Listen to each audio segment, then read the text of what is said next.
If you're a foreign engineer outside of the United States, but you want to achieve a US engineering license and become a licensed professional engineer, there are specific steps that you need to take.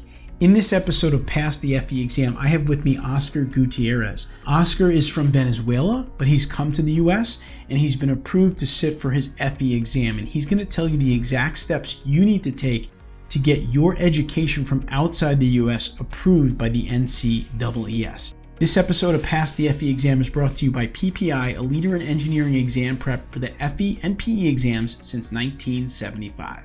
PPI provides expert prep courses and study resources designed to help you pass the FE exam the first time. PPI's live online courses include hours of lectures, problem-solving demonstrations, exam strategy sessions, office hours, and a passing guarantee. When you take a live online course, PPI guarantees you will pass, or you can take the on-demand course for free. With study guides, practice exams, and more, the PPI Learning Hub offers digital practice and review that you can take with you anywhere you have a device so that you can prepare during the times most convenient for you. Check out PPI today at ppi2pass.com to see all the options available for FE exam prep. Let's dive in.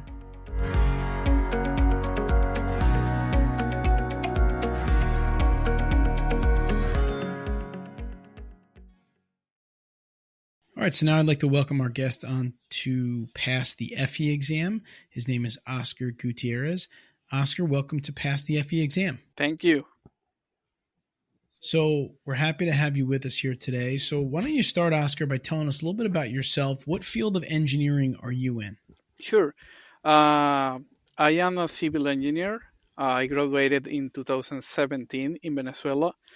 I have 5 years working like a structural engineer for a different type of structural firms.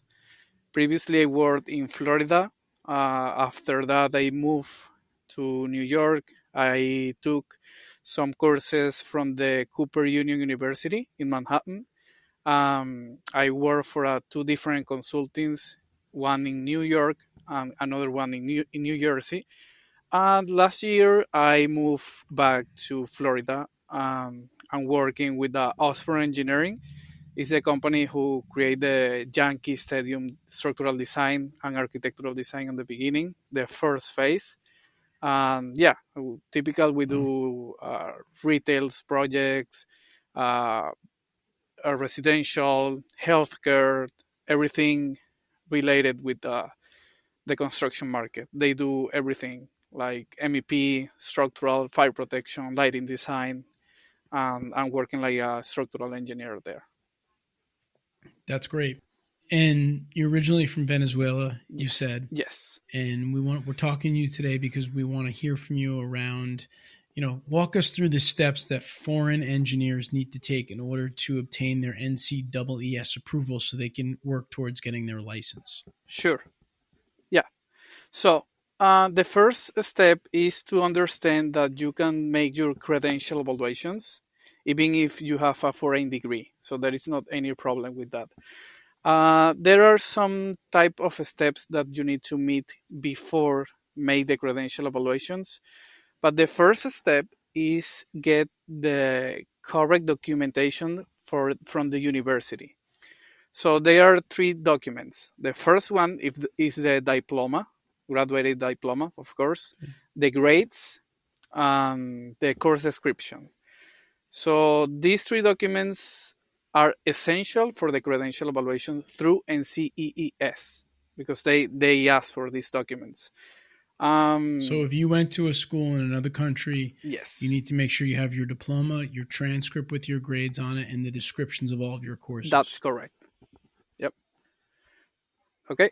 So after that, of course, you need to create an account with NCEES. You need to add your education, your university.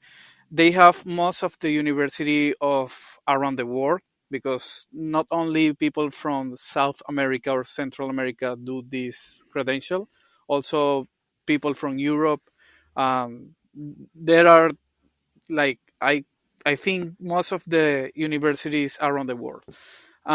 So after you introduce your university information, the system will give you a transcript request form.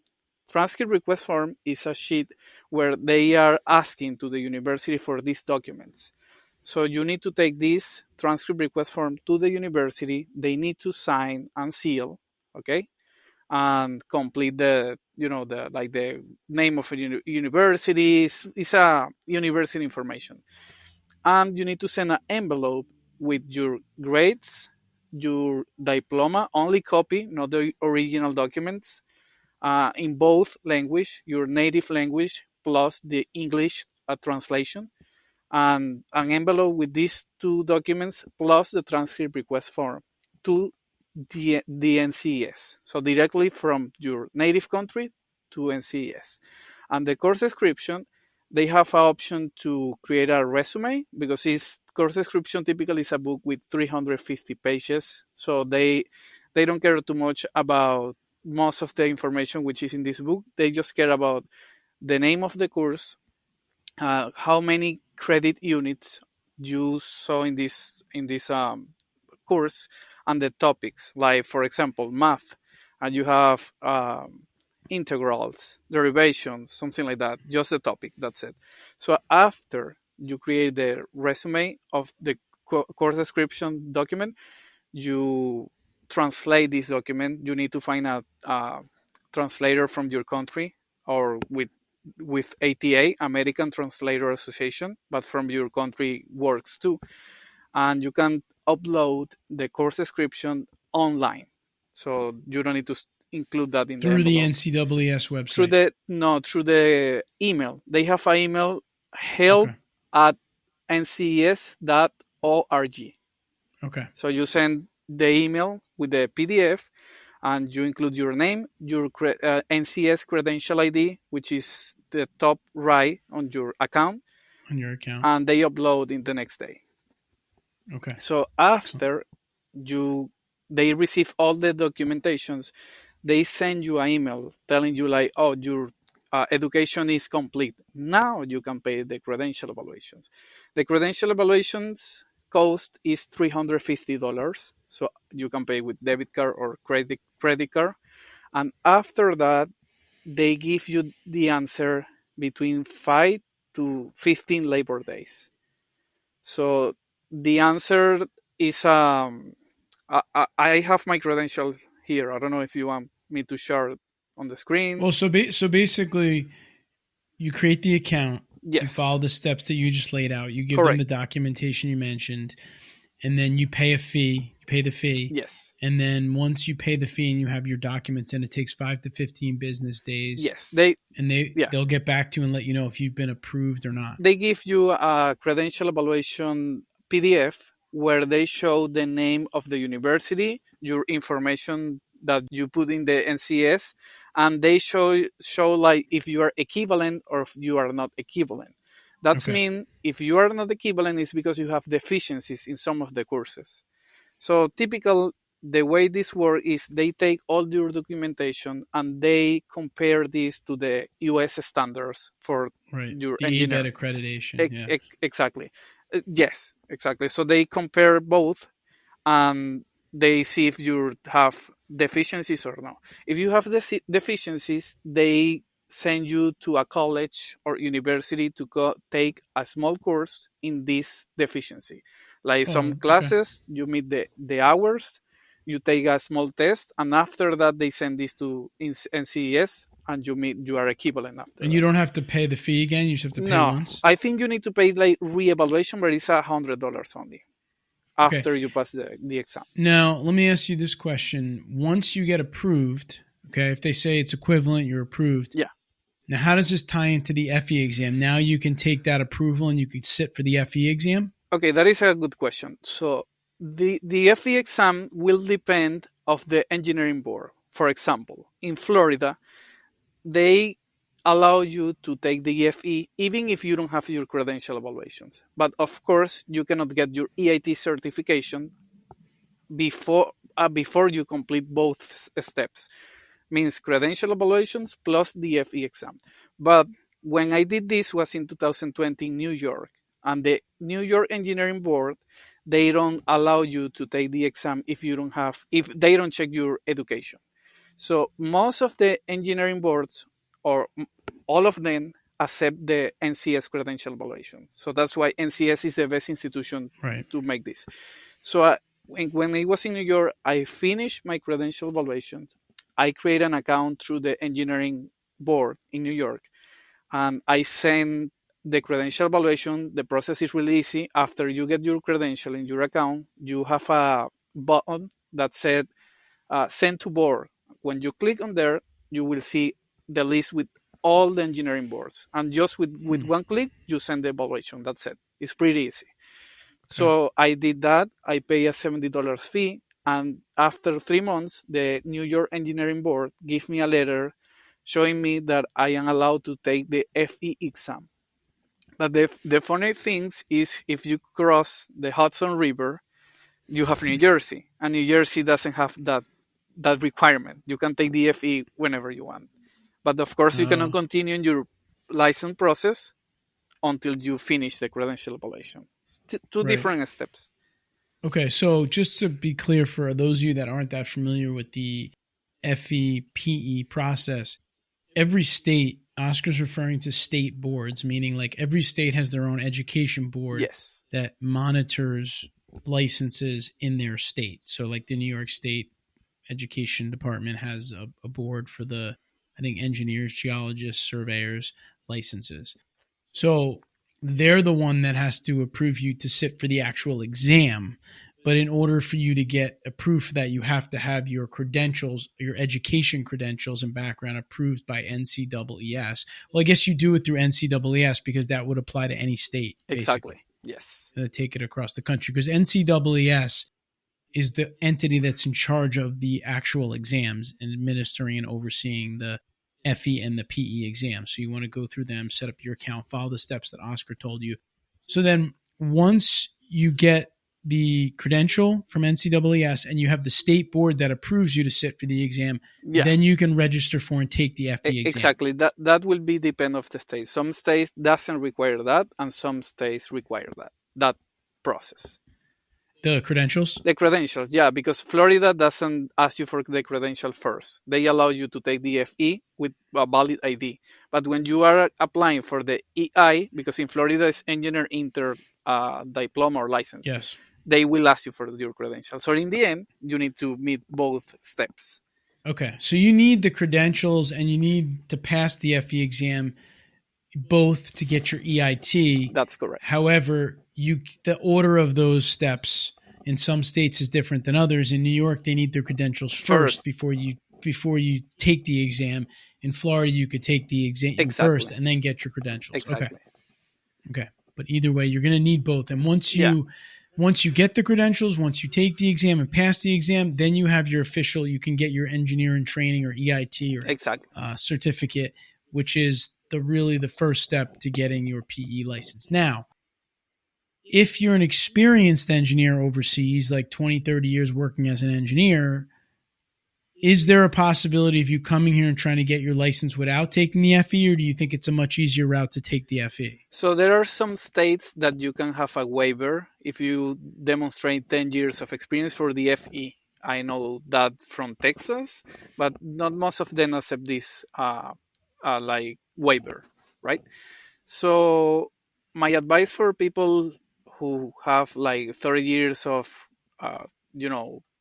being graduated after 30 years, for me is take the other disciplines exam, which is the most easy one in that kind of cases. And of course, make their credential evaluations before. Great. So are there any other, I mean, you just gave us the steps, but are there any other like resources available to help foreign engineers with obtaining the NCEES accreditation? Okay, so there is one. So let me tell you a little bit about that. In the beginning, when I did this in 2020, I started thinking like, oh, I cannot be the only one who know this. So I created a YouTube channel. The name is Un Ingeniero en USA. It's like an engineer in USA. I'm trying to like translate my information. So I created a manual, like a handbook to do Hmm. your credential evaluation by yourself with a video, but it's in Spanish. So am trying to. I already have the handbook in English, so I will try to upload a YouTube video with all the explanation, and the handbook have around 20 pages. So with that video and with that handbook, you can go and do your credential evaluation, because it's a little confusing. There is a lot information in the NCEES. So, but in the NCEES, you can find some like resources about that. It's just, it's around the website. It's not easy. But yeah. Okay, that's great. So we'll make sure we get Yeah, that about information the from course Oscar. description, they have a sample in the website. If you type in Google course description NCEES, you will find the example of how you need to make your course description. What are the benefits for a foreign engineer to take the FE exam and get their EIT? How is that going to help them in their Okay, career in the US? okay. So first step, because I already have also my 4 years of experience under a licensed engineer. I want to say that you don't need to have the EIT to take times. So you start taking time since the first day you work for a licensed engineer. Okay, so So let me explain that. If you're a foreign engineer and you don't understand that, in order for you to get your engineering license in the US, you need to pass the FE exam. You need to have, I'll say, 4 years of experience yeah, under an engineer. In some states it's different, but for most states you need to have four four years of years. working experience, and then you could take the PE exam, which is the second exam, and then you can get your license. So Oscar's saying that he already has his 4 years of experience, so now he just really needs to take the two exams, and Yeah, he's going to take exactly. the FE one next. Exactly. So also, the path to the license like you said, are different in some states. So New York, two things about New York: they don't give you an EIT certificate if you are foreign degree. I don't know why, but they don't. And second, they ask you for 6 years of experience, not 4 years. New York is a really complex engineering board sometimes. Like I said, if you cross the Hudson I'm River, licensed. I'm licensed in New York, well, so you know very well what one I'm talking about. So if you cross the Hudson River, New Jersey is more flexible with these requirements.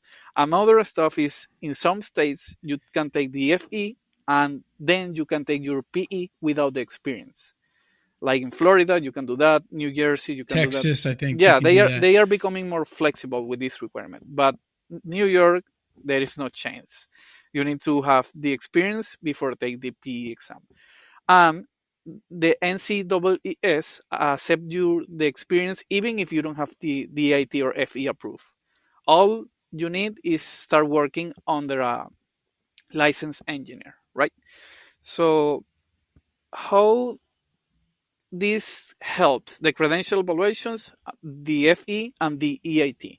So when you get your credential evaluations, you can type this in your resume, like I already have my credential with no deficiencies, and that gives you, like, this put you in another location than the people doesn't have the credential, because the companies see your resume and like, oh, this person already have this and he's going to the license path or license steps. When you get your FE and your EIT, is even better because they know you are nearby to the PE license or the Right. companies. So that is a really helpful resource. Even you can see some job descriptions that they ask like EIT required, or you need to take in 6 months after hiring. So, That's but great. yeah, That's but great. credential evaluation helps finding engineering job.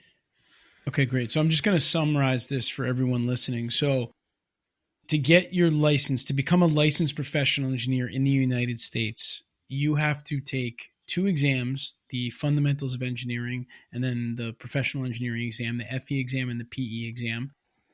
In most states, you take the FE exam, you work for 4 years under a licensed engineer, and then you take the PE exam. There are some scenarios, Luke, we talked about, where they have decoupled this. So what that means is that, like in Texas, you could take both exams right away, and then you could work for 4 years. So it just depends on your location. But nonetheless, you need to take the two exams and get the experience to Exactly. get your license. However, in order to take the FE exam, you're supposed to have a degree from an ABET accredited college in the United States. If you're a foreign engineer, a way that you can show that you have the equivalent education, which Oscar took us through, is you have to get a copy of your diploma, you have to get a copy of your transcript of your grades, and you have to have a description of your courses, and you need to create an NCEES profile, go to their website, NCEES, create the profile, submit that information to them, and then once they say, yes, it's equivalent, you'll pay, and then they'll give 15 business days to let you know if you're equivalent or not. And then if you are equivalent, you can probably take that and then go to the state board for the specific state where you want to get your license and start the FE process. Did I get that? That's correct. Yeah.